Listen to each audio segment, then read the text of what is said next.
babae matapos gumuho ang dinaanan ng kanyang sasakyan. Sugatan naman ang 6 na iba pa habang nagtulong-tulong ang mga repair trains na alisin ang mga debris. Ang detalye ng balita, abangan.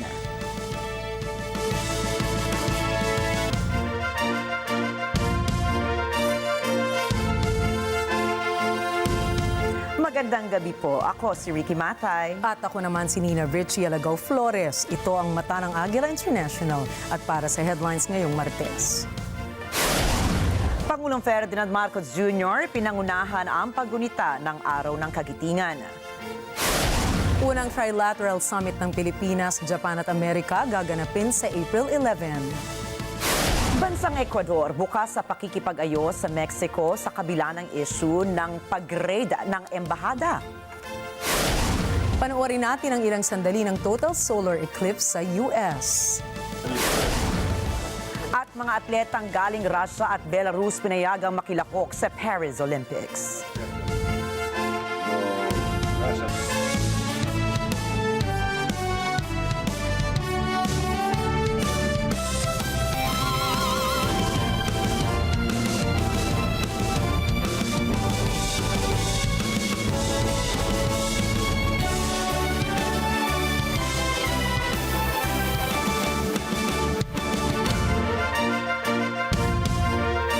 Pinangunahan ni Pangulong Ferdinand Marcos Jr. ang sambayanan sa paggunita ng ika-82 araw ng kagitingan sa Mount Samat, Pilar, Bataan.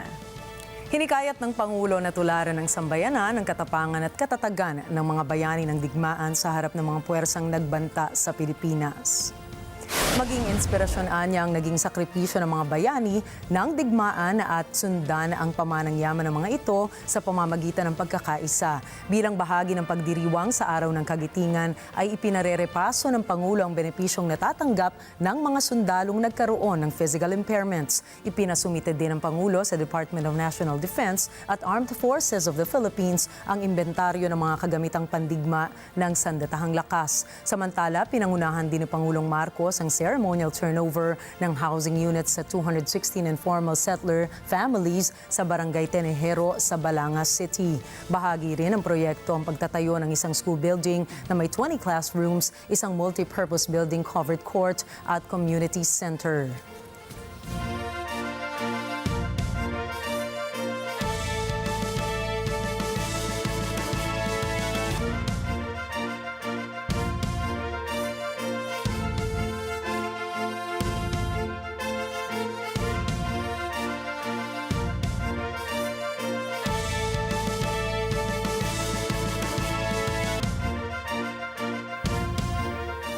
Ipinag-utos si President Bongbong Marcos na i-review ang kasalukuyang benepisyo ng mga Pilipinong sundalong nagkaroon ng permanente kapansanan dahil sa kanilang tungkulin.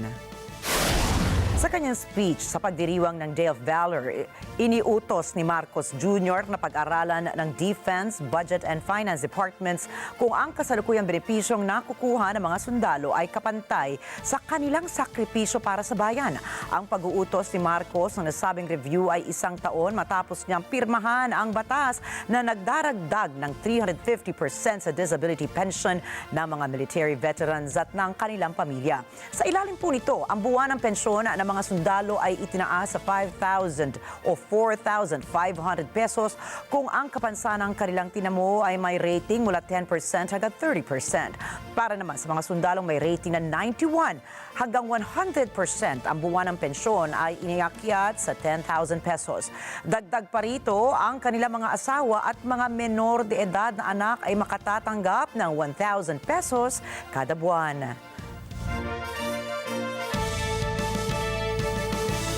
Pinaalalahanan ng Department of Labor and Employment, DOLE, ang mga employer na kailangang bayaran ng doble sa kanilang karaniwang singil ang mga manggagawa na papasok tuwing regular holidays. Sinabi yan ni Labor Secretary Bienvenido Laguesma. Dagdag pa niya, the regular holiday when you come into work, they have to pay you 200%. But there is a condition. Either you must come in today or file a leave with pay. Ipinaliwanag din nila Guesma ang mga karaniwang probisyon sa kontrata ng mga manggagawa na nagsasaad ng pamantayan sa paggawa kabilang ang double pay kapag holiday, 13th month pay at overtime. Mababasa ang mga pamantayan na yan sa inilabas na Labor Advisory 5 ng DOLE. Ayon sa DOLE, Labor Advisory, 200% sa araw-araw na sahod ng manggagawa ang dapat nitong matanggap kapag nagtatrabaho ito sa mga regular holidays. Bukod pa sa riyan, ang mga manggagawa ay dapat ding makatanggap ng karagdagang 30% ng kanilang kada oras na rate para sa overtime work. Pinangunahan ni President Bongbong Marcos ang ceremonial energization ng Cebu-Negros Panay 230 kV backbone project subgrids ng NGCP. Ang NGCP backbone project po na ito ay naglalayong magbigay solusyon sa kakulangan ng supply ng kuryente sa Western Visayas region. Sa naging mensahe ni PBBM, inanyayahan niya ang mga energy stakeholders at mga private generators na mag-invest sa naturang proyekto para makamit ang long-term power demand sa nasabing rehiyon. Dagdag pa ng Pangulo, while the CNP is a major step forward, I implore all stakeholders in the Visayas to strategically identify suitable locations and host new baseload generation plants as well as renewable energy and energy storage systems. This will bolster energy sufficiency and sustainability in Negros and Panay Islands.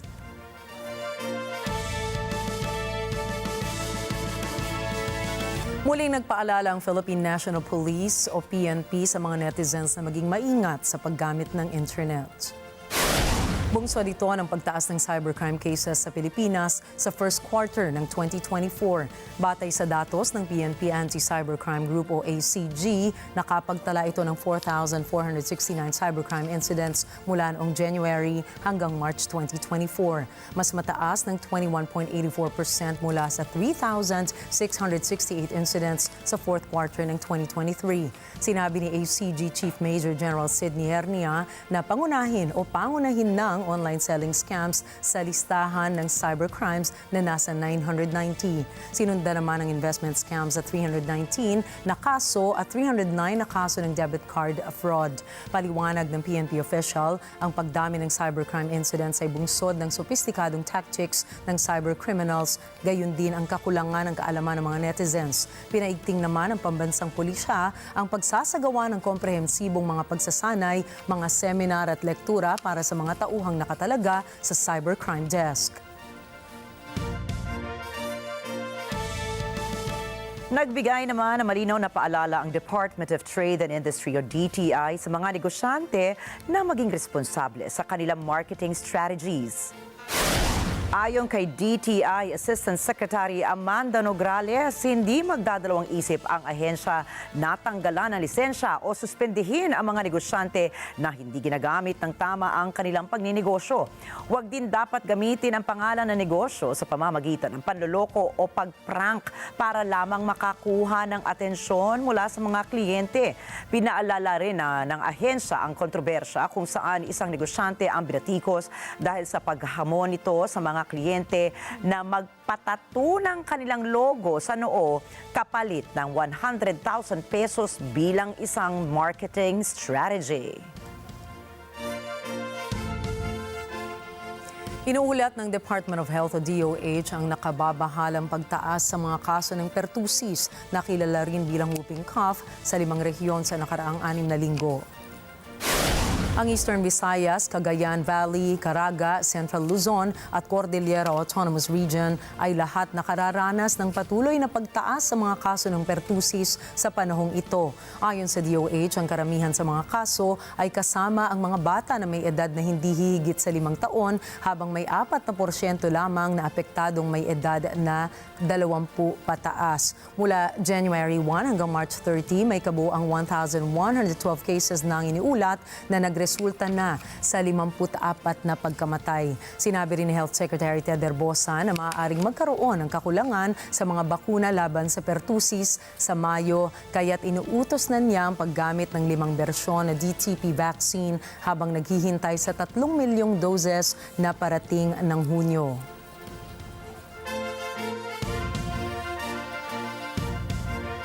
700 personnel mula sa Philippine Air Force o PAF at United States Air Force o USAF ang nagsanib puwersa para sa training sa ilalim ng COPE Thunder Philippines 2024 o CT-24-1 sa Basa Air Base, Pampanga. Ang bilateral na military exercise ay naglalayong pagtibayin ang kooperasyon ng PAF at USAF sa pamamagitan ng mga aerial drills. Gagamitin ng dalawang air forces para sa military exercise ang FA-50PH fighter jets, F-16 multi-role fighter aircraft at iba pang mga transport aircrafts. Binigyang diin ng PAF Air Defense Commander na si Major General Fabian Pedregosa ang matibay na commitment ng Air Force ng bansa sa mga international allies ito upang palakasin pa ang kakayanan nitong protektahan ang Pilipinas at pagtibayin pa ang diplomatic ties ng bansa sa Amerika. Pinalalawig ng bansa ang bilateral at multilateral na kooperasyon nito sa US at sa ibang strategic partners upang lalo pang mapalakas ang archipelagic defense ng Pilipinas sa gitna ng tensyon sa West Philippine Sea. Ang second round ng COPE Thunder exercises ay nakatakda sa June 2024. Ang Pangulong Ferdinand Marcos Jr. ay sasama kay Japanese Prime Minister Fumio Kishida sa pagbisita kay US President Joe Biden sa White House Summit na layuning palakasin ang Trilateral Maritime Cooperation sa West Philippine Sea. Ang summit na ito ay nakaschedule sa Miyerkules at bukod dito, magkakaroon ng hiwalay na pag-uusap sina Pangulong Marcos at President Biden sa gilid ng summit. Inaasahan na ang meeting ng tatlong bansa ay magiging isang mahalagang pag-unlad sa military command structures na kasama ang pagko-coordinate ng Joint Coast Guard patrols sa disputed waters ng West Philippine Sea. Bukod dito, ang mga pag-uusap ay tatalakayin ang pag-secure ng access sa mahalagang resources tulad ng semiconductors at rare metals, pati na rin ang pag-address nila sa palalang agresyon ng North Korea. Samantala, nagbabala ang Foreign Ministry ng China na posibleng lumala ang tensyon sa South China Sea dahil sa pagpapatuloy ng Trilateral Summit na ito. Samantala, kinundena ng China ang pagkakaroon ng isang bagong bloc para kumumpronta sa mga issue sa West Philippine Sea. Bunsod ito ng nalalapit na Trilateral Summit ng Pilipinas, ng US at Japan sa April 11. Sa isang pahayag ni Chinese Foreign Ministry spokesperson Mao Ning, sinabi niya na alinmang defense cooperation sa pagitan ng anumang bansa ay dapat nakatutulong sa regional peace at stability. Gaganapin ang Trilateral Summit sa pagitan ng tatlong bansa sa Washington, D.C. sa gitna ng mataas na tensyon sa nasabing rehiyon. Bunsod ito ng patuloy na agresibong aksyon ng China sa mga barko ng Pilipinas sa West Philippine Sea.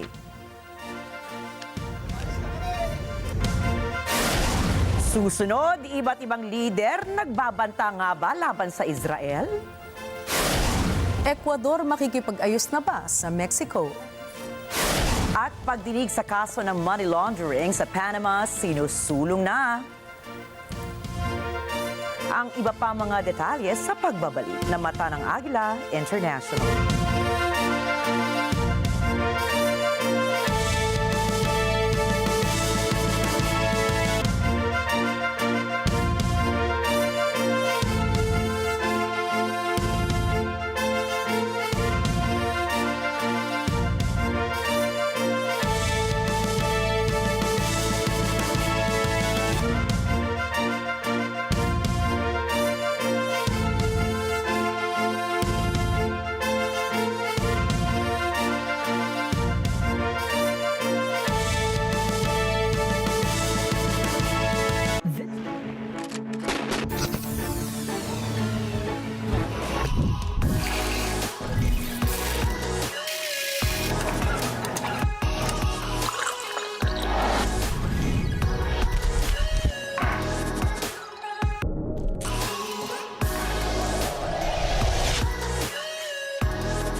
pagbabalik ng ating mga balita, arestado ang sangkot sa sindikato ng gold smuggling sa Hong Kong.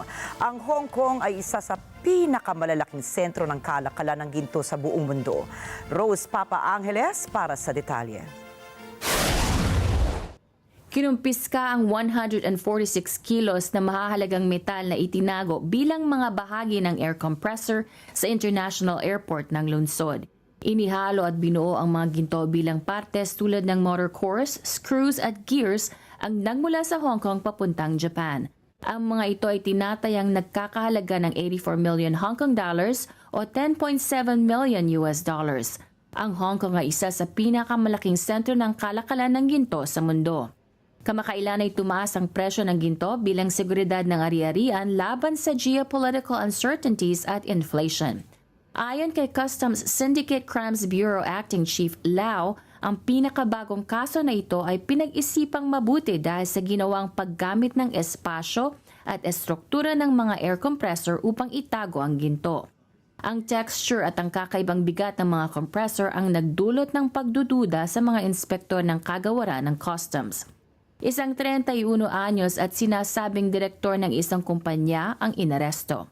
Ang smuggling ay maaaring mauwi sa hanggang 7 taon na pagkabilanggo at multa ng nagkakahalaga ng 2 million Hong Kong dollars. Rose Papa Angeles para sa mata ng Agila International, trusted, connected, on point. Nagbabala mga lider mula sa Egypt, France at Jordan sa Israel kung patuloy nitong aatakihin ang Rafah sa Gaza. Sama-samang tinukoy ng mga lider ng Egypt, France at Jordan ang epekto ng mga patuloy na pag-atake ng Israel. Sabi nila patuloy na dadami ang mga biktima na mamamatay at mas maghihirap pa ang mga tao sa Gaza. Sinangayunan niya ng US at sinabing tutol din sila sa mga patuloy na pag-atake sa Rafah kung saan mahigit 1.5 million Palestinians na ang maaaring maapektuhan. Samantala, nagsalita din si Israeli Prime Minister Benjamin Netanyahu na naitakda na ang petsa para sa kanilang opensiba pero hindi pa ito naglalahad ng alinmang mga detalye ukol dito. Dagdag pa ni Netanyahu, "Today I received a detailed report on the talks in Cairo. We are constantly working to achieve our goals. First and foremost, the release of all our hostages and achieving a complete victory over Hamas." Matatanda ang nagsimula ang mga sigalot na iyan nang atakihin ng Hamas ang mga komunidad sa southern Israel na kumitil na sa 1,200 katao at 250 na bilang ng mga hostages kung saan 34 ang kumpirmadong patay.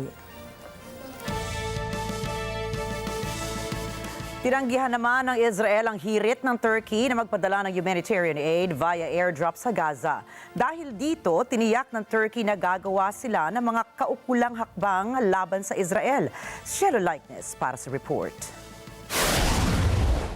Gusto sanang maghulog ng humanitarian aid sa Gaza ang Turkish Air Force gamit ang cargo planes nito. Ayon kay Turkey Foreign Minister Hakan Fidan, napag-alaman nilang humindi ang Israel sa request nitong maghulog ng tulong. Ayon niya, walang rason para pigilan ng Israel na tulungan ng Turkey ang nagugutom na Gazans. Ani Fidan, nakapagdesisyon na sila na gagawa ng mga hakbang laban sa Israel. Dagdag ni Fidan, ang mga hakbang na ito ay tutuparin nila hanggang sa magdeklara ng ceasefire ang Israel at payagan nitong makapasok ang tulong sa Gaza nang walang interrupsyon. Shelo Likeness para sa mata ng Agila International, trusted, connected, on point. Bukas ang Ecuador sa panunumbalik ng diplomatikong relasyon sa Mexico. Ito ay matapos putulin ang huli ang relasyon nito sa Ecuador matapos lusubin ng Ecuadorian military ang embahada ng Mexico sa Quito. Isang aksyon na umani ng pagkondina mula sa maraming mga bansa. Si Rosel Feria para sa mga detalye. Ni-raid ng Ecuador ang Mexican Embassy nitong nakaraang linggo upang hulihin si dating Vice President George Glass.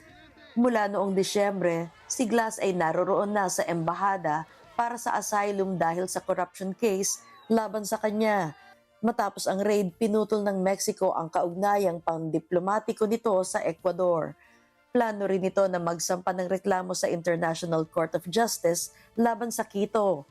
Bilang tugon, sinabi ni Foreign Minister Gabriela Sommerfeld ng Ecuador na bukas ang Quito na ibalik ang relasyon nito sa Mexico bilang respeto sa soberanya ng bansa. Sinabi ni Sommerfeld na ang dalawang bansa ay apektado ng raid. Ngunit dagdag niya na nakatanggap ng panunukso ang Ecuador. Anya ang asylum na ibinigay kay Quito ay iligal dahil sa siya ay under investigation sa isang pangkaraniwang krimen at hindi pampolitikal. Si Glass ay nakalabas na mula sa pagkakakulong noong Nobyembre taong 2022 matapos ang 5 taon dahil sa korupsyon. Humaharap siya sa panibagong charges kung saan na-issue ang arrest warrant nitong Enero. Ayon kay Sommerfeld, maaayos ang hindi pagkakaunawaan ito sa maayos na pag-uusap kung saan magsasabi ng totoo ang dalawang bansa. Kinundi na ng ilang mga bansa sa Latin America, European Union at ni UN Chief Antonio Guterres ang raid at sinabing ito ay violation ng 1961 Vienna Convention governing international relations. Pinutol na rin ng Nicaragua ang diplomatic ties nila sa Ecuador. Rosel Feria para sa Mata ng Agila International, trusted, connected, on point. Sinunog naman ng mga taong nagpoprotesta sa Southern Mexico ang mga gusali ng state government at ilang mga sasakyan sa Kapitolyo ng Chilpango, Mexico. Nanawagan sila na mabigyan ng kasagutan ang kaso ng 43 mga estudyante at mga rural teachers sa college na nawala noong 2014. May naiulat din na isang estudyante na napatay noong Marso habang ito ay nakikipag-usap sa mga pulis. Ayon naman sa pahayag ng Guerrero State Government, hindi nila papayagan na magpatuloy ang mga marahas na kilos protesta. Dagdag pa nila, una nang nag-resign ang dating State Interior Secretary matapos tanungin sa kaso ng mga nawawalang estudyante at ang pagkakadawit ng pulis sa pagkamatay ng isa sa mga ito. Samantala, itinuturing ito ng Mexico bilang isa sa pinakamalalaking kaso ng paglabag sa UN rights sa kanilang bansa. Ang dating vice-presidente ng Ecuador na si Jorge Glass ay iniulat na dinala sa ospital mula sa maximum security jail kung saan siya nakakulong 3 araw matapos siyang hinuli sa isang raid ng pulisya na nagdulot ng galit sa buong Latin America.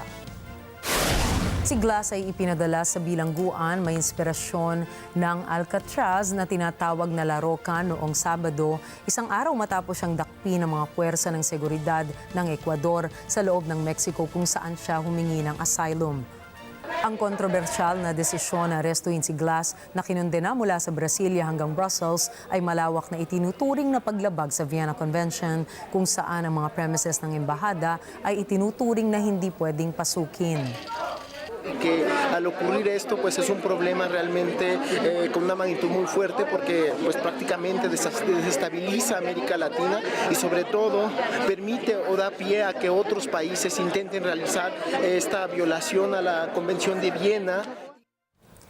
Ang pinakahuling mga ulat sa Ecuadorian media ay nagsasabing dinala si Glass mula sa La Roca sa isang malapit na naval hospital sa pamamagitan ng ambulansya. Hindi agad malinaw kung bakit dinala ang dating vice-presidente sa ospital, ngunit inuulat ng local media na dulot ito ng intoxication sa droga, bagaman hindi maaaring patunayan agad ang mga alegasyon. Nagsimula na po ang pagdinig ng Panamanian Criminal Court sa Panama Papers money laundering scandal. 27 katao ang nahaharap sa mga kasong money laundering at tax evasion. 2 sa defendants ay sina Attorney Jurgen Mossack and Attorney Ramon Fonseca Mora, mga dating founders ng Mossack Fonseca Law Firm. Nagplead ng not responsible si Attorney Mossack sa kasong money laundering trial. Le pregunto en este acto de audiencia, ¿se considera usted responsable de los cargos que se le formulan? No soy responsable de tales actos. Gracias. Puede tomar asiento. Handa na rin ang legal team ng mga defendants na patunayan sa korte na inosente ang kanilang mga kliyente. Binigyang diin ng mga abogado na wala ni isang pahina sa Panama Papers ang nagpapatunay na may naganap na money laundering. Nais din umano ng Public Prosecutor's Office na mahatulan ng exemplary sentence ang kanilang mga kliyente. Ang maximum penalty para sa money laundering offense sa Panama ay 12 years. Hoy es un juicio contra la abogacía panameña desde el punto de vista que se enjuicia una firma de abogados, pero se enjuician actividades que son legales en muchos otros países del mundo, pero en este país el Ministerio Público ha considerado que son ilegales bajo el paraguas de un supuesto blanqueamiento de dinero que no existe como tal.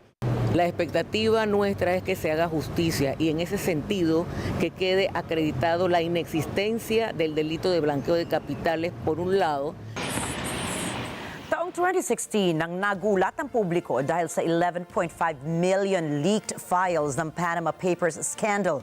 Ayon sa International Consortium of Investigative Journalists o ICIJ, inilantad ng Panama Papers expose ang offshore dealings ng mga sikat na bilyonaryo at 12 lider ng bansa. Kabilang na anya sa mga may offshore dealings sina Russian President Vladimir Putin, Chinese leader Xi Jinping, dating British Premier David Cameron at dating presidente ng Argentina na si Mauricio Macri. Nagbigay din ng detalye ang Panama Papers ukol sa secret financial dealings na mahigit 120 politicians at maging celebrities. Sinabi naman ng ICIJ na kasama sa listahan sila dating Ukrainian President Petro Poroshenko, football star Lionel Messi, dating UEFA chief Michel Platini, martial arts film star Jackie Chan at Spanish filmmaker Pedro Almodovar.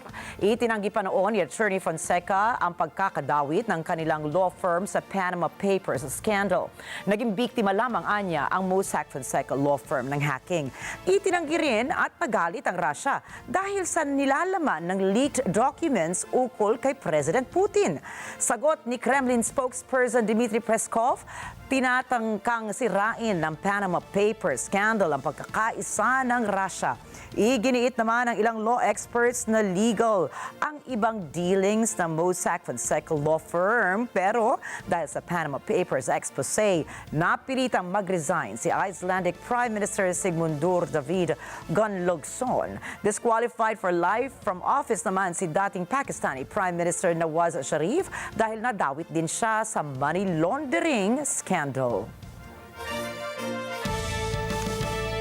Sa ibang balita, naisalba ng Haiti Police ang isang na-hijack na barkong may kargang bigas matapos ang isang bakbakan laban sa mga gang na tumagal ng mahigit 5 oras.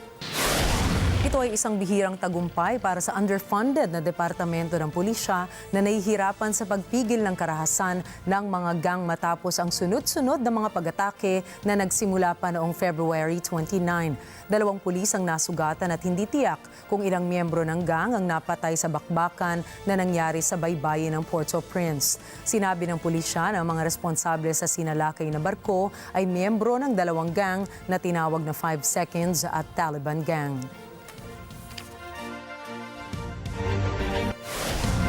Susunod, mga tao sa Canada, Mexico at US may inabangan. United Kingdom supportive sa pagpasok ng 2 bansa sa Paris Olympics. Kung anong mga bansa yon, alamin. At Jonathan Majors iwas kulong sa bagong sentensya. Ang mga detalye ng mga balitang yan sa pagbabalik po ng Mata ng Agila International.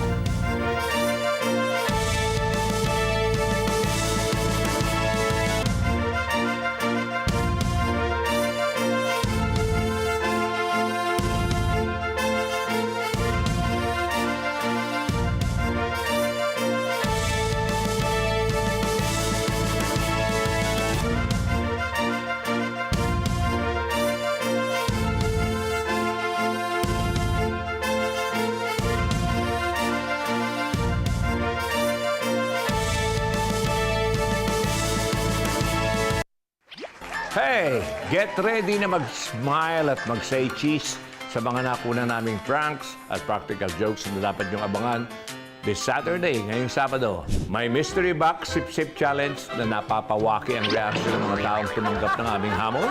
Hulaan niyo po kung ano po yung lasa ng ininom niyo. So, game po ba kayo? Oh, yeah! 1, 2, 3, sip-sip. Kaya mo yan, Daddy. Ano kayo palasa niya? Dahan natin.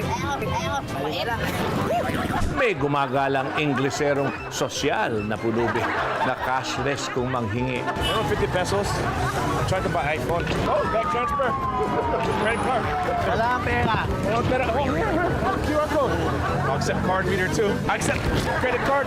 Basura man! Okay, 2.0. Nag-level up ang costume, kaya level up din ang ulat ng mga tao.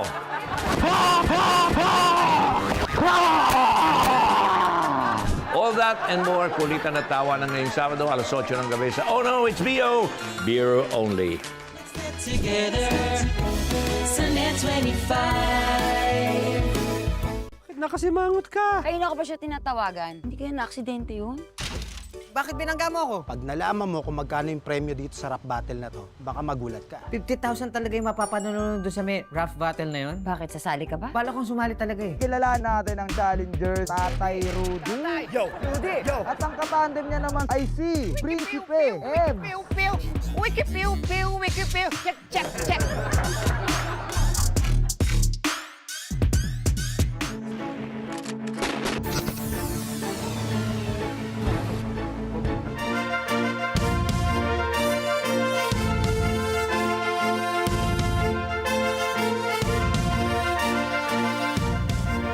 Sa pagpapatuloy ng ating mga balita ngayong gabi, maraming tao ang nag-aabang sa minsan sa ilang taon na total solar eclipse sa ilang bahagi ng Mexico, United States at maging sa Canada. Para masaksihan ang kamanghamanghang tanawin ng pagbalot ng dilim sa kalangitan. Bakit nga ba kaabang-abang ang pangyayaring ito, lalo na para sa mga siyentipiko at astronomers? Alamin natin paano ba nagaganap ang isang solar eclipse. Batay po sa pag-aaral ng mga siyentipiko, nangyayari ang isang solar eclipse kapag dumaan ang buwan sa gitna ng araw at ng daigdig. Pwede kasing maging isang total or partial ang isang solar eclipse, depende kung tuluyan bang nahaharangan ang buwan ng sikat ng araw. Dito po sa inihanda nating diagram, makikita na humarang ang buwan sa araw sa pag-ikot nito sa daigdig. Mula po rito, para sa paningin ng isang tao, ay tila natatakpan na buwan ang mukha ng araw. Ayon naman sa mga astronomers, bihira lamang mangyari ang isang solar eclipse at halos ilang minuto lamang ang tinatagal nito. Pero paalala pa rin po ng NASA, kapag manonood ng isang solar eclipse, tiyakin na nakasuot ng espesyal na sunglasses na laan para sa panonood nito. Magdudulot po kasi ng pagkasira sa retina ng mga mata ng isang individual kapag tumingin na matagal sa araw ng walang protective gear. At para naman sa mga hindi nakapanood o gustong first-hand na masaksihan ang eclipse na ito, mark your calendars dahil sa August 12, ito nga lang taong 2026, ay matutunghayan muli ang bihirang astronomical event, and by then sa mga bansang Greenland, Iceland at Spain naman ito masasaksihan. Sa kaugnay na balita, isang hindi pangkaraniwang total solar eclipse ang dumaan sa North America. Milyon-milyong tao ang sumaksi sa sinasabing minsan lamang sa buhay na kaganapan. Nasa Path of Totality si Jane Kathleen Gregorio ng Net25 habang umattend siya ng isang watch party sa Killeen, Texas. Narito ang kanyang report. Ganitong mga senaryo ang nakita sa North America sa pag-asang mapanood ang 2024 total solar eclipse. Dito sa Killeen, Texas, marami ang nakaabang. Ang 118-kilometer path ng eclipse totality ay dumaan dito mismo sa Killeen. Sa Path of Totality lamang mula Mazatlan, Mexico, patungong 15 US states nakitang natakpan ng buo ng buwan ang araw. Dito sa Killeen, sa loob ng 4 minutes and 15 seconds, nagdilim ang langit at nagmukhang gabi o madaling araw. At dahil sa ang susunod na total solar eclipse sa North America ay sa Abril 2044 na mauulit, maraming ang sumadya sa mga lungsod tulad ng Killeen. Ayon sa mga opisyal, halos na doble ang bilang ng tao sa lungsod dahil sa mga dayo. Ang panonood ng eclipse tulad na ito ay hindi simpleng bagay. In the news, they're telling us to make sure you're wearing the authorized sunglass because there's a lot of fakes out there, and I don't know what the number is, but they give you a number of what type of glasses to wear. Kahit ang watch parties tulad nito ay kailangan ng pagpaplano at koordinasyon. May rules din para sa mga driver na gigilid sa kalye para manood. May advisories din na manatili sa bahay para manood. Ilang linggo nang inabisuhan ang mga residente na mag-ipon ng supplies dahil sa maraming dadagsang bisita sa lungsod. I am from the San Francisco Bay Area, and I came to Killeen, Texas, because my friend invited me to watch the solar eclipse with her and her friends. I tried to book a flight, and I did not realize how difficult it was going to be just to travel here. I fly standby, so it took me about 3 flights before I was able to get on one because everybody traveling to Texas, the flights were very, very crowded. And everybody was coming to see the eclipse. Tanungin natin, sulit ba ang lahat ng ito? And I just thought, wow, this is once in a lifetime event. So I was happy to experience it. It definitely exceeded our expectations, and the communities. There were fireworks in the background, people celebrating, people happy, drones flying over. It was a really great experience. It's exciting. It's a unique experience. Is it exactly what you expected? Yes, and then some. Mula rito sa Killeen, Texas, Jane Kathleen Gregorio para sa Mata ng Agila International. Trusted, connected, on point. At paalala po, lagi tayong mag-iingat sa ating mga nilalakaran. Isang babae kasi ang naospital matapos matrap sa isang travelator o moving walkway sa Shanghai supermarket. Ayon sa investigasyon, may missing floor plate ang faulty travelator kung kaya't nahulog at natrap ang babae na mag-grocery lamang sana. Nailigtas naman ng mga bumbero ang biktima matapos ang kalahating oras. Pero sinabi ng asawa ng biktima na si Mr. Liu na ICU pa ang kanyang misis at sumailalim sa 2 operations. Nangailangan pa niya si misis ng skin graft at muntik pang maimpeksyon at maputol ang paa. Sinagot naman ng supermarket ang hospital bills ng biktima. Sinabi ni Deputy Director of the Shanghai Municipal Administration for Market Supervision, Su Dongjun, iniimbestigahan na nila ang lahat ng mga taong involved sa pangangalaga ng travelator ng nasabing supermarket. Dagdag pa ni Deputy Director Su, mahigit 4,000 escalators at moving walkways na ang kanilang ininspeksyon para maiwasan ang nangyaring insidente.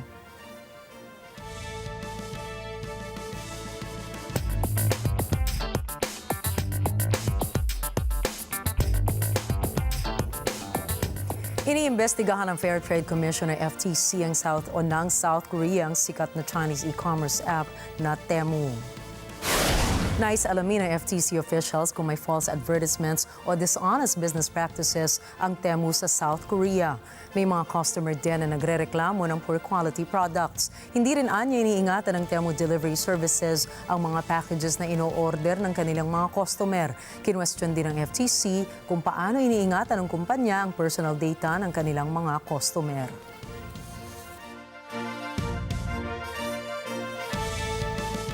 Naibenta naman sa isang auction ang rare Superman comic book sa mahigit $6 milyong.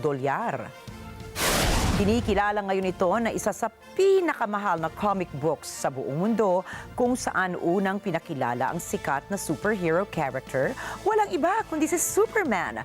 Ang kopya ng Action Comics No. 1 ay unang inilabas noong taong 1938 sa halagang 10 centavos na may 200,000 original copies. Ayon naman sa mga eksperto, ang halaga ng comics ay nararapat lamang dahil ito ay nasa maayos sa kondisyon mula sa kulay at bawat pahina ng nasabing comic book.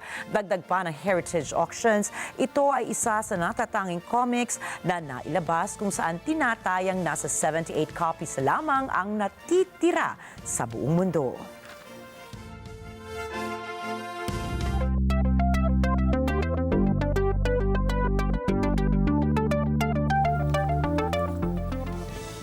Balik sa Eclipse, bukod sa milyon-milyong mga tao na nagkaroon ng pagkakataong masubaybayan ng eclipse kagabi, nagkaroon din ng pagkakataon ng mga visually impaired na mafilian sa pamamagitan ng makabagong teknolohiya. Lahat ng yan ay naisak sa katuparan dahil sa Harvard University Light Sound Project, ang mga taong visually impaired ay may magagamit ng device na makakatulong sa kanila na maranasan ang isang eclipse. Kagaya ng mga may normal na eyesight, makakaramdam din ng colder feeling ang mga visually impaired kung ang liwanag na nanggagaling sa araw ay matatakpan. Makakarinig din sila ng mga huni ng ibon at insekto mula sa device na ito kung magbabago ang liwanag o dilim ng isang eclipse. Kapag in-interpret naman ng device ang liwanag na nagmumula sa eclipse, tutunog ito ng iba't ibang huni ng instrumento na maglalarawan sa mga phase ng isang eclipse. At kapag ang liwanag sa eclipse ay nasa pinakamaliwanag na phase na, tutunog ito na kagaya ng flute. Ang device naman ay tutunog na kagaya ng clicking sound kapag ang kalangitan ay naging madilim na. Ang mga light sound devices na ito na mula sa Harvard University ay naipadala rin sa mga libraries, museums at mga schools for the blind.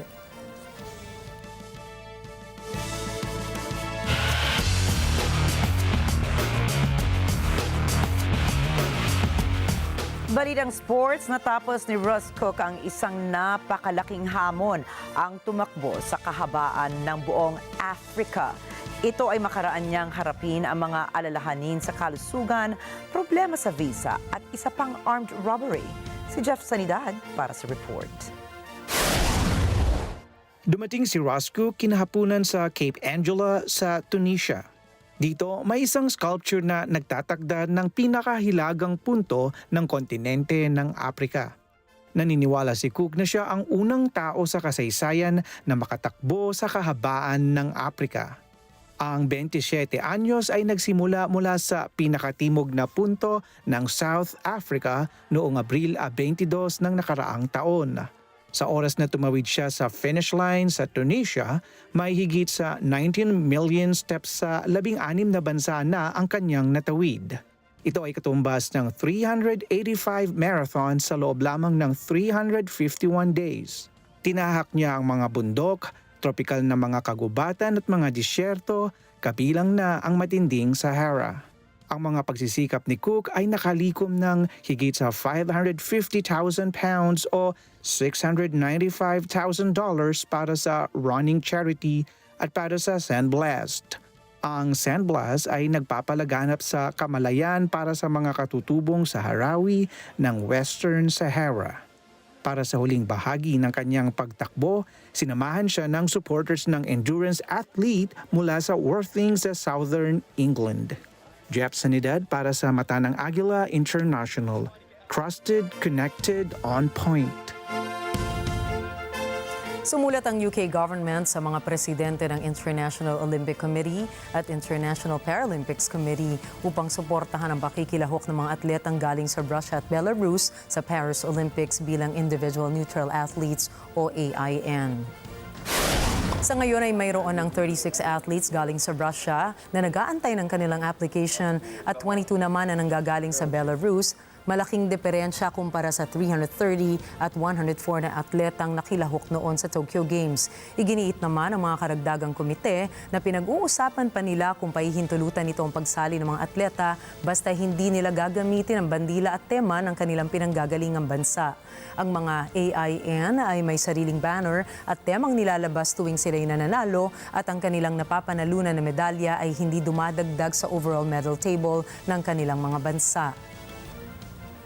A flag for AIN has been approved and an anthem has been approved. The anthem has no lyrics and has been produced solely for the purpose of the AIN in Paris. The IOC-EB also agreed the medals won by the AIN would not be displayed on any NOC medal table. Dagdag pa ng IOC na hindi makakasali ang mga AIN sa Olympic opening ceremony kung saan ang mga representanteng atleta ng bawat bansa ay ipaparada sa River Seine sa France. On the AIN decision relating to the opening and closing ceremony, the decision was unanimous. The logic was very clear to us in that the individual neutral athletes will be competing as individuals.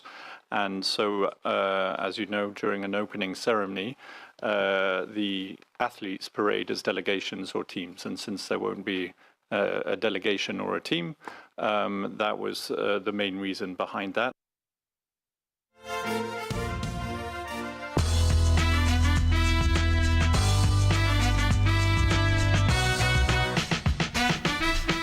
And in entertainment, nakamit ni Beyonce ang #1 spot sa Billboard Top Country Albums chart dahil sa kanyang latest album na Cowboy Carter.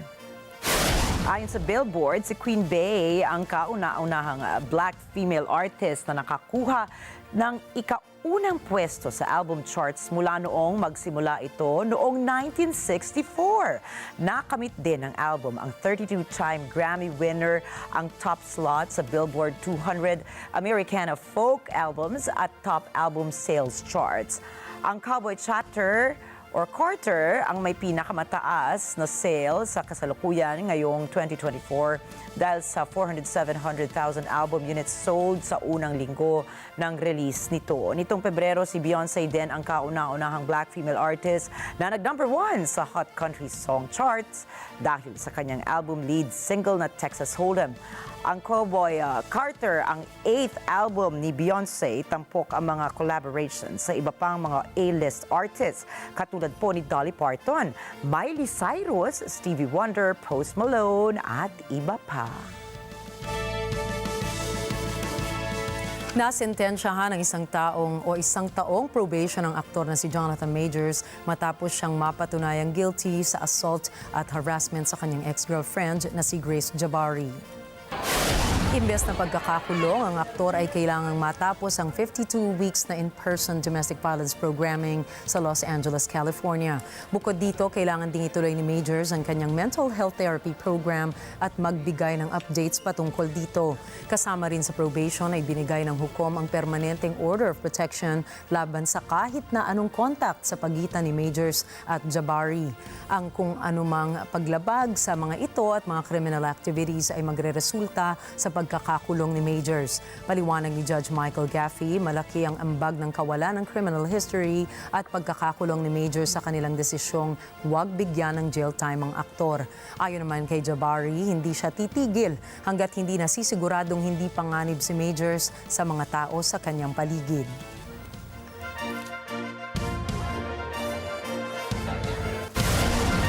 Susunod, royal family, may bawal nga bang kainin? Mga couples sa US nagpakilig. At abangan ang iba pa mga istorya pagdating ni Alma Angeles at ng Net25 World News. Ang iba pa mga balita sa pagbabalik ng Mata ng Agila International.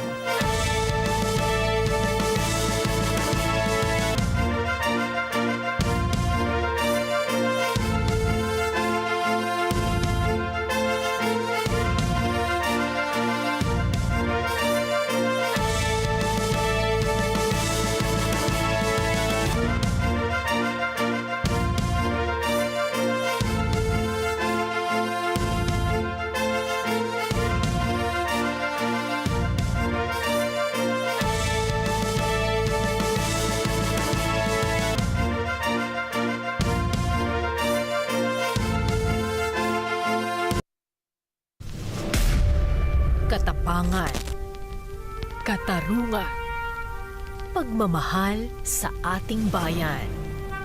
Maraming salamat sa inyo ngayong araw ng kagitingan. Sa inyong tatlo, sinong magaling at marunong magluto? Ako nagluluto ng paborito ng daddy ko, no? Oh, kaya naman naging paborito ni daddy yun dahil yun lang ang nakakain niya. Hindi niya natitikman ang luto ko. Nasaan si Oli? Naka-hostage din. Si Oli! Ang problema sa'yo, you are not following my instructions. Lola! Sandali! Ihanda nyo rito sa lamesang bilog na to, sa center table ang aking pagkain, at maramdaman ko naman ulit ang magiging buhay mayaman. Iris, bilisan nyo! Bakit? Mayaman ka ba dati? Oo. Ikaw, huwag ka lang marami sinasabi. Let's get together sa Net25.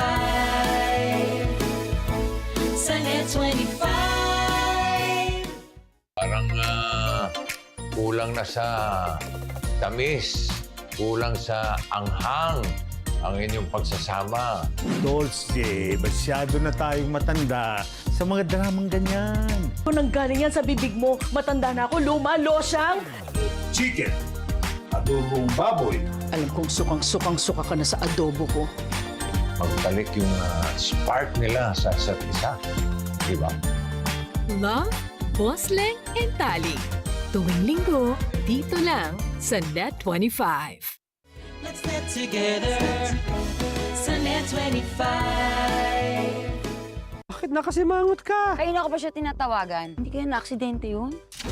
Bakit binangga mo ako? Pag nalaman mo kung magkano yung premyo dito sa rap battle na to, baka magulat ka. 50,000 talaga yung mapapanood doon sa may rap battle na yon. Bakit? Sasali ka ba? Bala kong sumali talaga eh. Kilalaan natin ang challenger, Tatay Rudy. Yo! Rudy! Yo! At ang katandem niya naman ay si Prinsipe Eb. Piu-piu! Wiki-piu-piu! Wiki-piu! Check, check, check!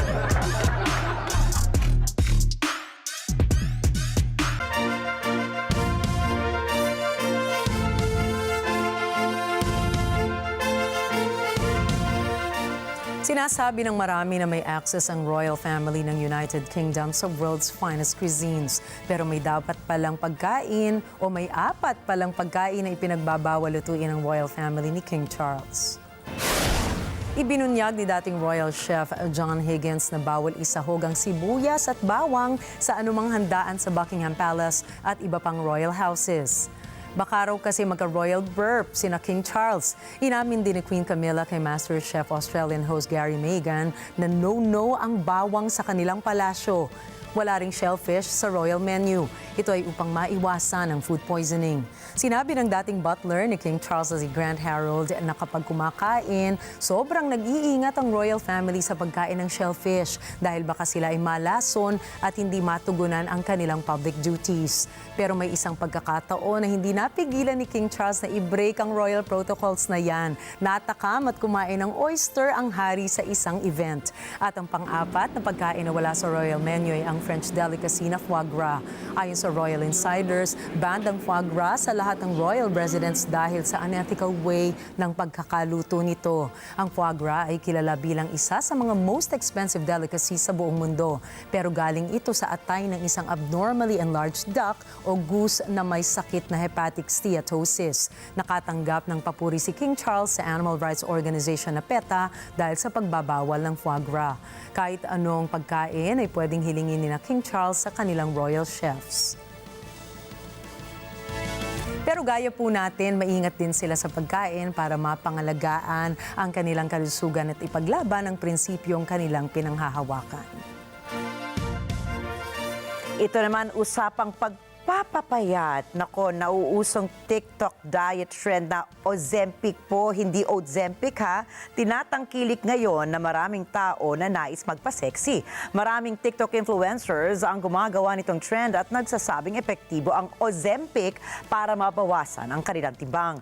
Nagmula naman ang pangalan nito sa gamot na Ozempic na iniinom ng mga taong may type 2 diabetes na malayo sa nasabing diet trend. Samantala, naglalaman ang Ozempic ng mga sangkap. Ito na po yung kanilang TikTok trend na ginaya. Meron po itong oats, lime at tubig na kinakailangan nilang inumin sa loob ng ilang araw o buwan. Nagdudulot naman ng pangamba para sa iilan ang Ozempic diet trend dahil sa kakulangan nito ng siyentipikong pagpapatunay na maaaring masamang epekto nito sa kanilang kalusugan. Love is in the air nga naman talaga ng pakiligin ng mga couples sa Amerika ang masa sa iba't ibang public displays of affection sa gitna ng total solar eclipse. Sa Stowe, Vermont, kinilig ang publiko na mag-propose ang isang lalaki sa kanyang girlfriend sa isang viewing event ng Eclipse. Sa video, inula ng positibong reaksyon mula sa mga bystanders ang couple na ito matapos makuha ng lalaking nagpo-propose ang matamis na oo ng kanyang kasintahan. Sa New York naman, isa ring couple ang na-engage sa isang viewing sa Niagara Falls sa gitna ng solar eclipse. Ayon sa couple, ang espesyal na araw ng eclipse ay isa sa mga memorable na sandali bago o bilang simbolo ng kanilang kanilang pagmamahalan. Samantala sa Arkansas, 200 couples naman ang nagpalitan ng marriage vow sa gitna pa rin ng eclipse. Ang mga lovebirds ay kasali sa isang event na pinamagatang Elope at the Eclipse na parte ng isang festival kung saan sila ay nakatanggap ng libreng regalo. 150 couples din ang ikinasal sa isa pang Elope at the Eclipse event sa Dakong, Ohio. Ang kasalan na inilunsad sa totality ng solar eclipse ay sinalihan ng mga couples mula sa US states katulad ng Maryland, Texas, Michigan at Pennsylvania.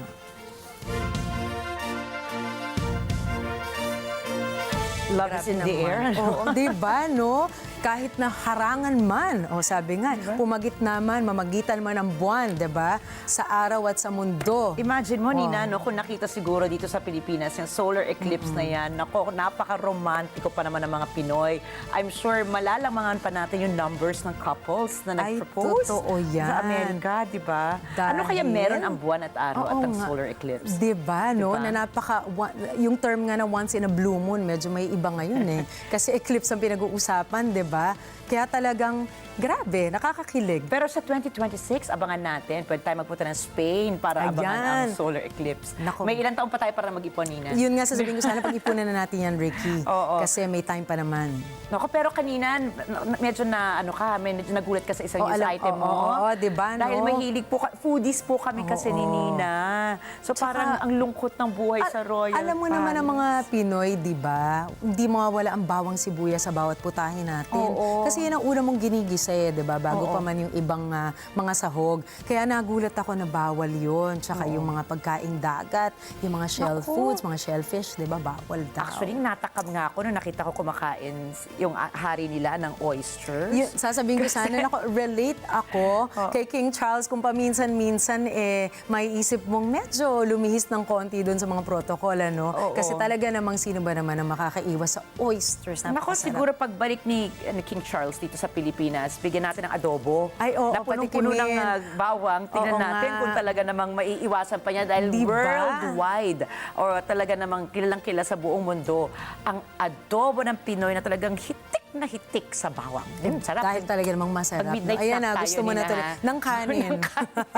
Gusto ko mag-midnight snack. Nako, pero ito na, balita ko, si Miss Alma, may idadagdag pa tungkol sa pinag-uusapan natin kanina na solar eclipse. Hindi matapos-tapos, ano? Talaga namang kasing sikat na sikat ngayon yan. At saka once in a lifetime nga daw ang solar eclipse. Kaya tignan natin kung ano ang dagdag na balita sa atin ni Miss Alma Angeles. Pero tandaan niyo po, narito kami ni Nina para maghatid ng balita saan mang dako ng mundo. Muli, ako po si Ricky Matay. At ako naman si Nina Richie Alago Flores. Ito pa rin ang mata ng Agila International. Para sa balitang nangyari sa iba't ibang panig ng mundo, punta naman tayo kay Alma Angeles para sa Net 25 World News. Take it away, Alma.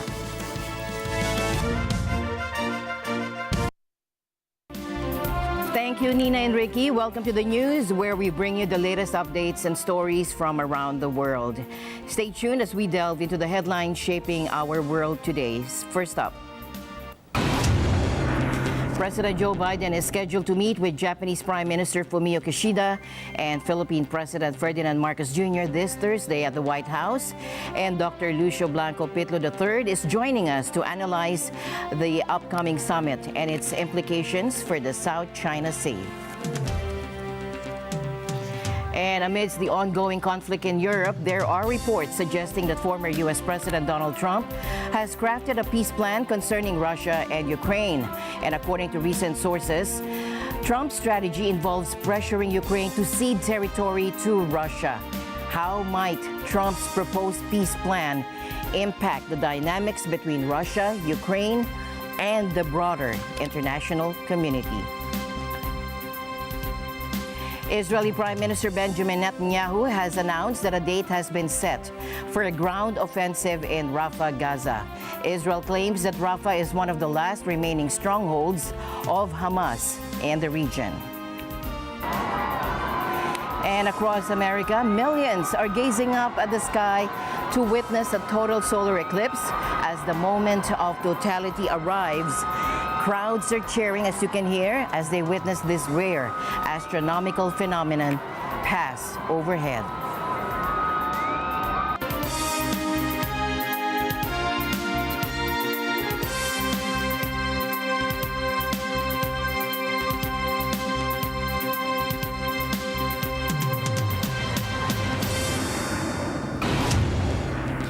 And today, the Great American Eclipse of 2024 drew crowds of eager spectators from all corners of the globe. Take a look.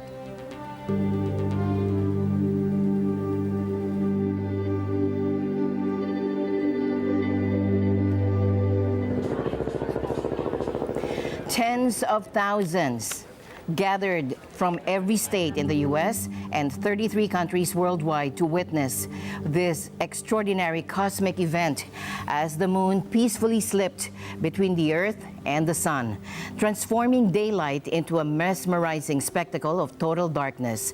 The significance of the word Monday, meaning day of the moon, rang true as the eclipse unfolded. The historic path of totality commenced in Texas at 2:27 p.m. Eastern Time, traversing over 15 states, including Maine, before continuing its journey into Canada at 3:35 p.m. The path stretched 115 miles wide and was home to nearly 32 million Americans, with an additional 150 million residing within 200 miles of the Strip, according to NASA. As the solar eclipse captures the attention of a significant portion of the U.S., businesses across the country also seize the opportunity it presents. Larry Yu, a professor at George Washington University, has provided estimates suggesting that the eclipse will have a total economic impact of $6 billion on the U.S. economy. And take a look at this incredible sight. NASA astronauts aboard the International Space Station captured the moon's shadow as it enveloped the Earth. Take a look. Actually, we have the International Space Station flying over right now, so they are actually seeing not one but two views of the eclipse. They're able to see not just the moon passing in front of the sun, but they're also able to see the shadow of the moon passing over Earth, which is absolutely incredible. I mean, I can hardly imagine a view being better than the one we have right now, but if there is one, it's probably on the space station. It's from the space station for sure. Wow. So yes, they're able to take some pictures of that, and that is just incredible. And join us now for a report from Jane Kathleen Gregorio, who found herself in the heart of the action as she attended an eclipse watch party in Killeen, Texas. Let's hear firsthand from Jane Kathleen Gregorio. Jane. Scenes like this are playing out all across North America, with many people hoping to catch a glimpse of the 2024 solar eclipse. Here in Killeen, Texas, residents are especially excited. The eclipse's roughly 115-mile or 185-kilometer path of totality made its way directly over this Texas town. Only in the path of totality, which started in Mazatlan, Mexico, and made its way through 15 U.S. states, did the moon fully cover the sun. In Killeen, for 4 minutes and 15 seconds, the skies darkened, making the middle of the day seem like dusk or dawn. In other regions of Texas, as well as parts of New York, the sky went almost pitch black.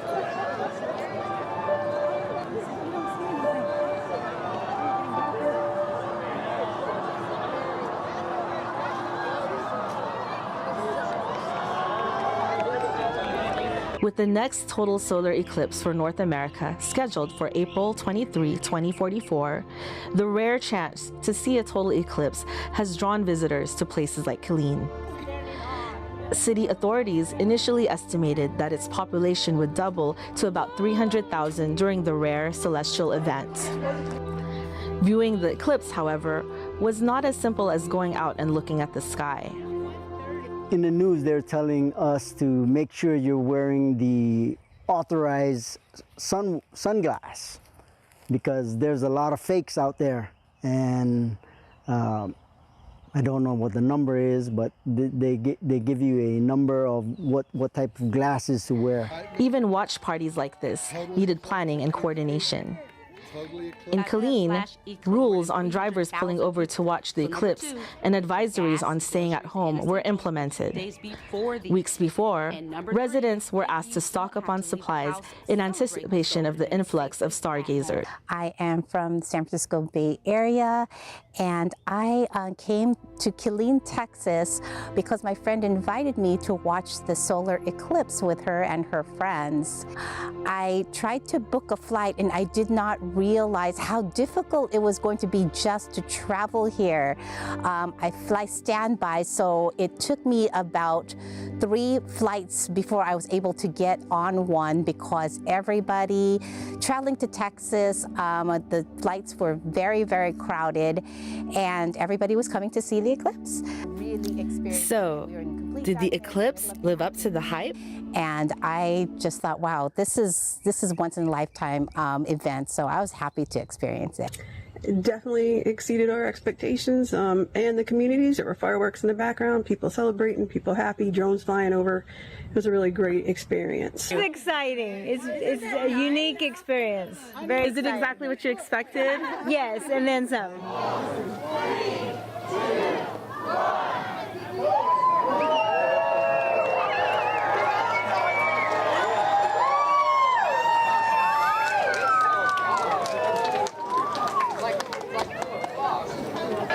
Jane Kathleen Gregorio, Killeen, Texas, for Net 25 World News.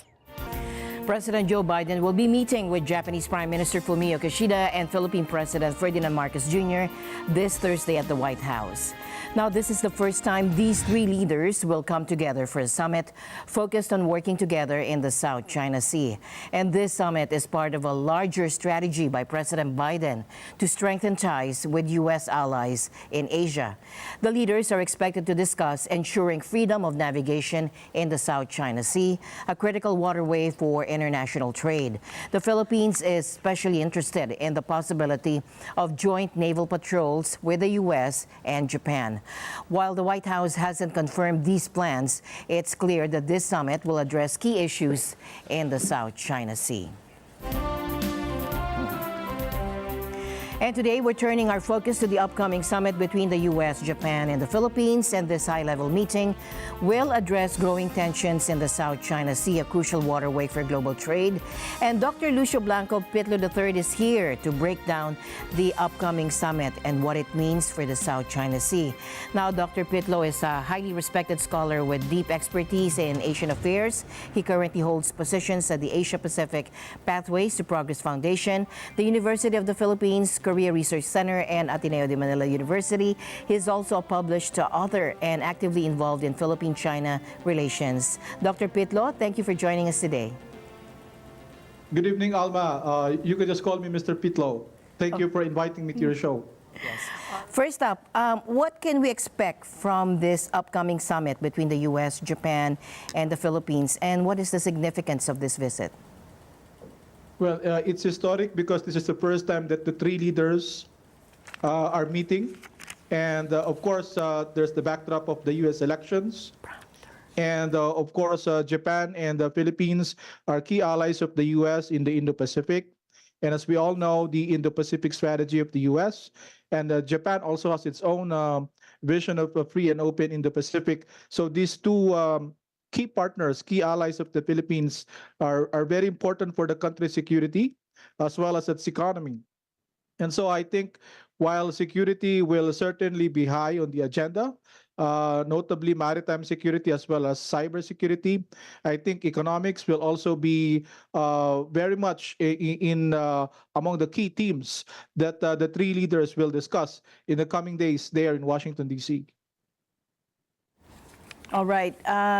Mr. Pitlo, do you see any potential risks or challenges associated with closer alignment between U.S., Japan, and the Philippines in the South China Sea? Well, for one, from the view of other countries in the region, notably China, they think that this actions would only exacerbate tensions, especially in flashpoint areas like the South China Sea.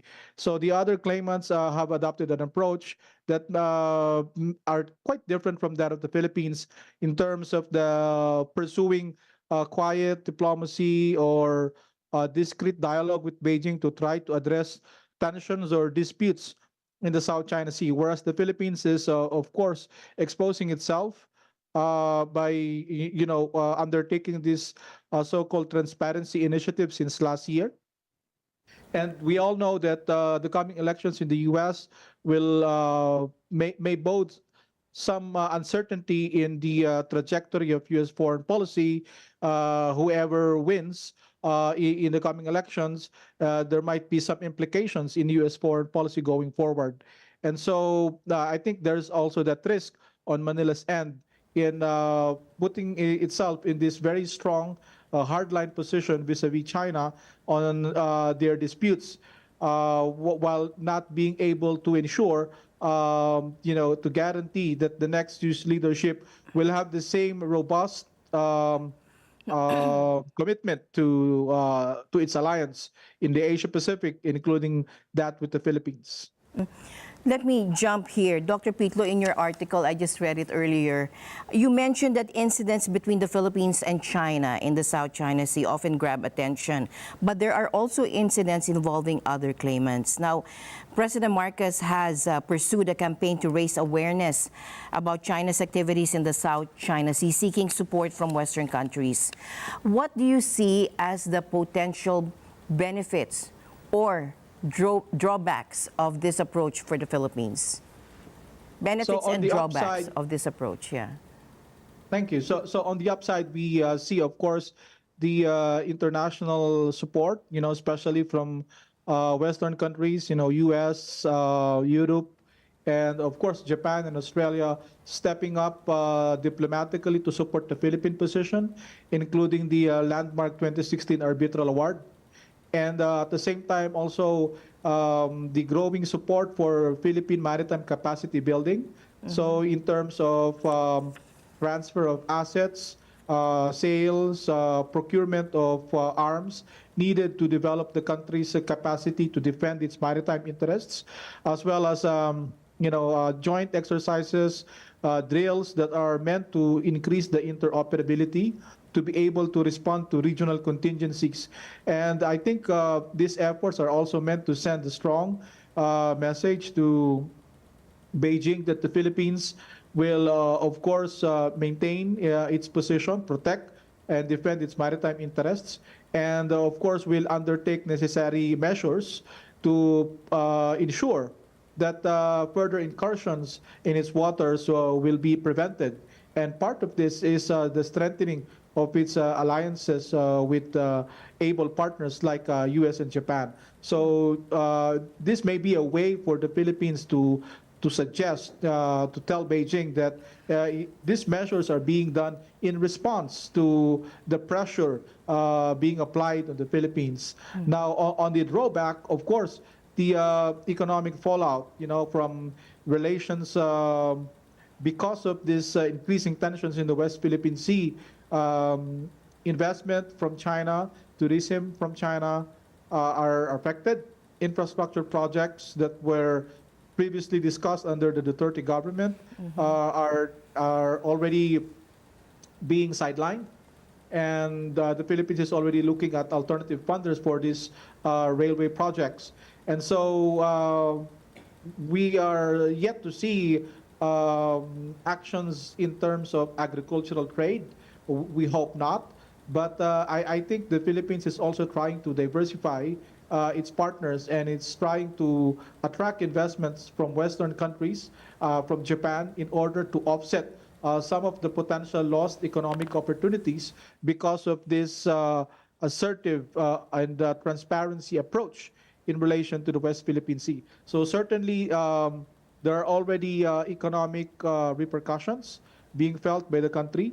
And that is why economics should be also high in the agenda of the coming trilateral meeting between the leaders of the three countries. Some analysts suggest that increased cooperation between the U.S., Japan, and the Philippines in response to China's actions in the South China Sea could exacerbate tensions in the region. Do you believe this trilateral summit will escalate tensions further with China, or could it potentially lead to de-escalation? Well, certainly these actions, especially in the view of some observers like that from China, is that these actions will certainly raise the temperature in the already heated flashpoint, which is the South China Sea. And of course, we saw in the past few days when the Philippines undertook joint naval activity with, of course, U.S., Japan, and Australia in the South China Sea. China also announced that they will undertake similar activities. And in fact, I think 2 Chinese assets tailed the allied ships that are undertaking these activities. So we would expect that for every action taken by the Philippines alongside its allies, there will be corresponding actions also from the Chinese side. And under this kind of climate, of course, the risk of accidents will be high, especially in the absence of direct dialogue between the Philippines and China. And so I think this is a risk that, of course, parties into this dispute should bear in mind as we progress with this kind of dynamic. Finally, sir, in what ways might this summit influence regional power dynamics and the balance of power in the Indo-Pacific? So from the Philippine side, of course, this strengthening of alliances and partnerships is a way to, of course, demonstrate to its domestic public as well as the international community that Manila is taking necessary measures to protect its maritime interests and also supporting, values like freedom of navigation, overflight, peaceful resolution of disputes, maintenance of the status quo, deterring any attempts to upset the status quo, especially through force, intimidation, or coercion. And of course, from the perspective of U.S. and Japan, the presence of the military of these allied countries in this region is very important for stability, to prevent any power from dominating this strategic waterway. While, of course, from the Chinese side, they think that the increased presence of external powers or non-resident powers in the South China Sea will only stoke further fire, increase the tensions in this area.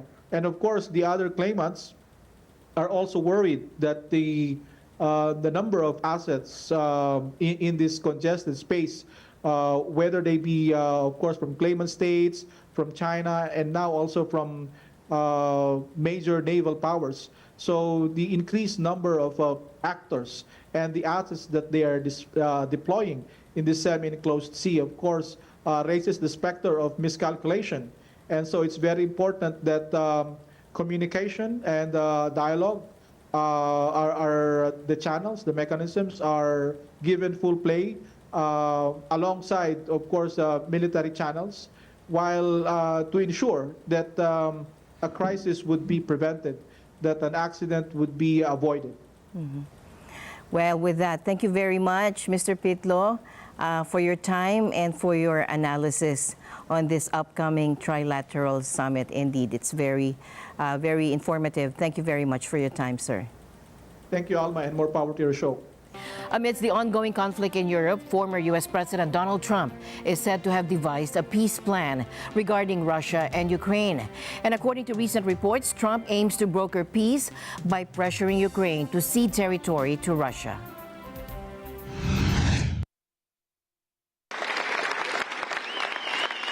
So, Russia would have never attacked. Israel would have never been attacked. The Ukraine situation is so horrible. The Israeli situation is so horrible. What's happened? And we're going to get him solved. We're going to get him solved very. Reports suggest that Trump's plan entails compelling Kiev to relinquish control over Crimea and Donbas to Vladimir Putin.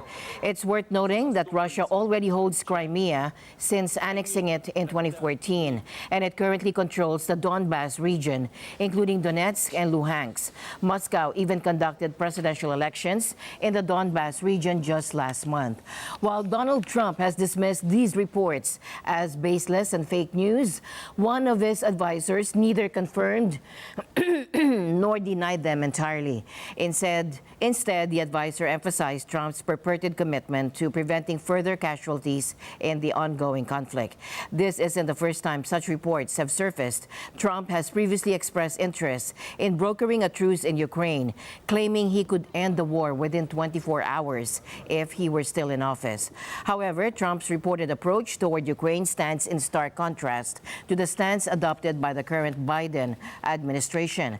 President Joe Biden's administration is focused on ending political gridlock in Congress to secure $60 billion in military aid for Kiev. Moreover, Secretary of State Antony Blinken has advocated for Ukraine's inclusion in NATO, signaling continued support for Ukraine's defense efforts. Meanwhile, Ukrainian President Volodymyr Zelensky has voiced concerns over the impact of internal U.S. politics on Kiev's war efforts, emphasizing the urgent need for additional weapons to defend against Russian aggression. Zelensky warned that without adequate support, Ukraine risks losing the war, which could have broader implications for global security. Якщо Конгрес не допоможе Україні, Україна програє війну. І знайти публічний формат цього. Якщо Україна програє війну, будуть атаковані інші держави. Now, President Putin continues in launching successive waves of attacks on Ukrainian cities, prompting Zelensky to underscore the need for additional weapons. Without bolstered defenses, he said, countering the relentless Russian onslaught would become exceedingly challenging, if not impossible. Experts caution that Trump's proposal to cede territory to Russia could embolden President Putin and pave the way for further territorial expansion, not just in Ukraine, but potentially across Europe. If indeed true, Trump's peace proposal could inadvertently serve Putin's interests, undermining efforts to resolve the conflict and potentially exacerbating tensions in the region. Coming up, Israeli Prime Minister Benjamin Netanyahu has declared a scheduled date for a ground offensive in Rafah, Gaza, citing it as one of Hamas's final strongholds in the region. Stay tuned for this and more when we return.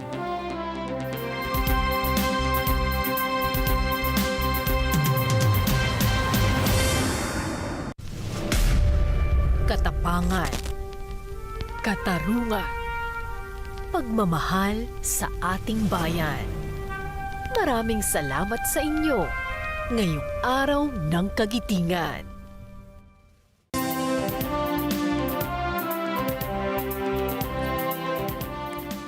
Welcome back. Israeli Prime Minister Benjamin Netanyahu says a date has been set for a ground offensive in Rafah. Israel said Rafah is one of the last Hamas strongholds in Gaza. Thomas I. Likeness reports. This is sunset in the southern city of Rafah. Around 1.5 million Gazans are sheltering in the city, which so far has not experienced a large-scale Israeli ground assault. It's the last refuge for people displaced by the war, but it's about to become a battleground. Israeli Prime Minister Benjamin Netanyahu does not say when the invasion will occur, only that it will happen. He reiterates that victory over Hamas militants requires entry into Rafah and the elimination of terrorist battalions there. Netanyahu is under pressure at home from his far-right coalition partners. They're angry at talk of a truce, as well as Israel pulling its troops out of southern Gaza on Sunday. But the Israeli Prime Minister also faces intense international pressure not to proceed with the Rafah mission. U.S. State Department spokesman Matthew Miller says the U.S. remains opposed to a full-scale assault on the southern Gaza city. We have made clear to Israel that we think a full-scale military invasion of Rafah would have an enormously harmful effect on those civilians and that it would ultimately hurt Israel's security. And while Palestinian civilians in Rafah anxiously await for Israel to make its next move, ceasefire talks continue in Cairo. So far, there's no agreement. Israeli government spokesman Avi Hyman blames Hamas for not yet reaching a deal. Hamas, once again, are holding up negotiations. It is not us. We're hopeful that we can get to a deal to release those hostages that should be home with their families, should have been home with their families long ago. Meanwhile, a Hamas source close to the negotiations says the group is reviewing a proposal that would see a 6-week truce. Now, under that deal, Israeli women and child hostages would be freed in exchange for up to 900 Palestinian prisoners. And that brings us back to the plans to invade Rafah. Will Netanyahu's promise to proceed with the mission doom the truce talks? World leaders and humanitarians warn of more death and suffering if Netanyahu goes ahead with his plans. And there's the risk the war could escalate into a regional conflict. The death toll in Gaza has passed the 33,000 mark, and the numbers keep rising daily. Most of the dead are women and children. As of this moment, there is no sign of an early end to the carnage. Thomas I. Likeness, Net 25 World News. And experience the magic of New Brunswick's solar eclipse as families gathered under the celestial spectacle, creating unforgettable moments and strengthening bonds amidst the awe-inspiring display in the skies above eastern Canada. Tyra Lu reports. Welcome to Solar Eclipse 2024. The most anticipated solar eclipse this year provided a great venue for families in Eastern Canada to spend time together as they watch this rare astronomical event. In fact, here in New Brunswick, where the eclipse started at 3:23 p.m. Atlantic Standard Time and hit solar eclipse in some areas at 4:34 p.m. Atlantic Time, children with their parents watch the sun wearing eclipse glasses.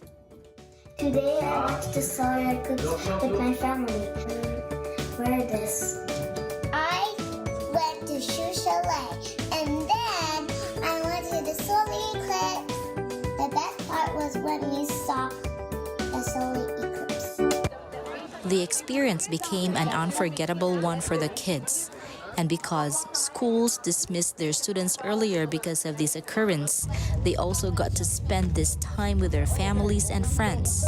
I watched the solar eclipse. We skipped school and we got to wear special glasses so we could see it. It was really fun because it was my first time and I did it with my family. And we used these glasses. It was my first time seeing the solar eclipse here in Mountain New Brunswick. It was a great experience to see. Me and my family watched the solar eclipse and it was amazing. We had so much fun. I played soccer while reading. Parents even used the opportunity to teach their kids about how the eclipse works. So first, the moon needs to take time getting up to the sun. When it's time, the moon will cover the sun like this, and then the moon will move on. Some families living in Moncton had to travel away from home to get a good glimpse of the solar eclipse and enjoy a dinner with the family right after. From New Brunswick, Canada, Tyra Lu for Net 25 World News.